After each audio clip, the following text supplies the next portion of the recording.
Hello, आज 4 तारीख महीना 5 एजुकेशनल गुट्टी के तहत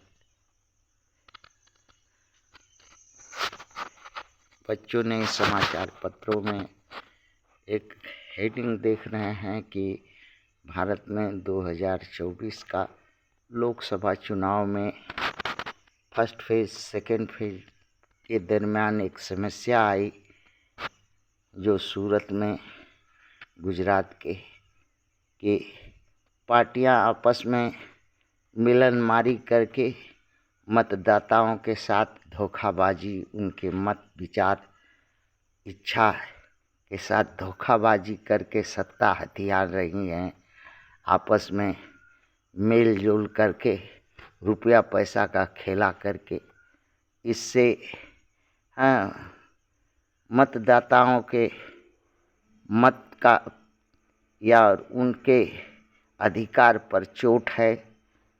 इसी बात को सुप्रीम कोर्ट में किसी महान व्यक्ति ने या मतदाता ने इस अपनी दुख की व्यथा, अपने अधिकार की रक्षा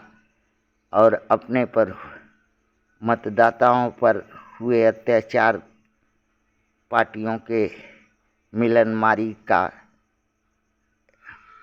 एगेंस्ट में, विरोध में एक अर्जी लगाई है, जो सुप्रीम कोर्ट ने सुनने को तैयार हो गई हैं। और ये होना भी चाहिए, क्योंकि ये भारत की राजनीतिक दलों का जो चरित्र अभी देखा जा रहा है, सत्ता के लिए भारत में रजिस्ट्रेशन कराए हैं और जनता, नागरिक मतदाता के साथ उसके मतों का, उसके इच्छा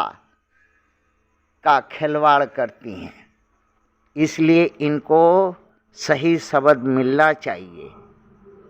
अगर नोटा पर आम पब्लिक उठे हुए उम्मीदवारों को, जो लोकसभा या विधानसभा या कोई सभा में उठे हुए उम्मीदवारों को में से अगर ज़्यादा वोट है,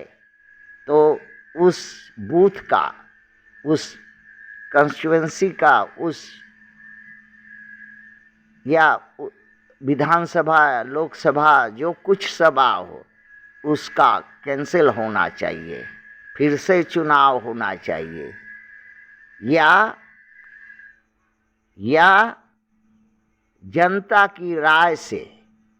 जो जनता बिना चुनाव का भी अगर जिसे पसंद करे,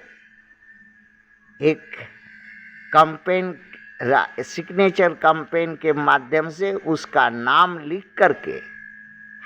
इलेक्शन कमीशन को दे। अगर इलेक्शन कमीशन रोता है कि पैसा नहीं है, बार बार चुनाव करने पड़ता है, बार बार हमको परेशानी कर, तो परेशानी से मुक्ति का यही है कि जनता अपने घर में बैठ के अपने इच्छा के अनुसार उस लोकसभा में किसी अच्छे सच्चे को नाम का एक प्रपोजल एक लिफाफा में भर करके सब जमा कर दे, अपना दस्तखत करके। अगर इसी तरह से होगा, चुनाव नहीं हो और इलेक्शन कमीशन को 5 लाख जो वेतन दे करके, जिसको न गिनती आता है, न पहाड़ा आता है, न वो पता नहीं कहाँ से धर बांध करके लिया करके चपा दिया है 5 लाख रुपया जनता का। ऐसा गधा है कि खाता है और लादी भी नहीं ढोता है जनता का। तो ऐसा गधा को क्या करेगा? मार करके चुत्तर पर जो डंडा और भगाओ, हटाओ, कोई काम का नहीं। तो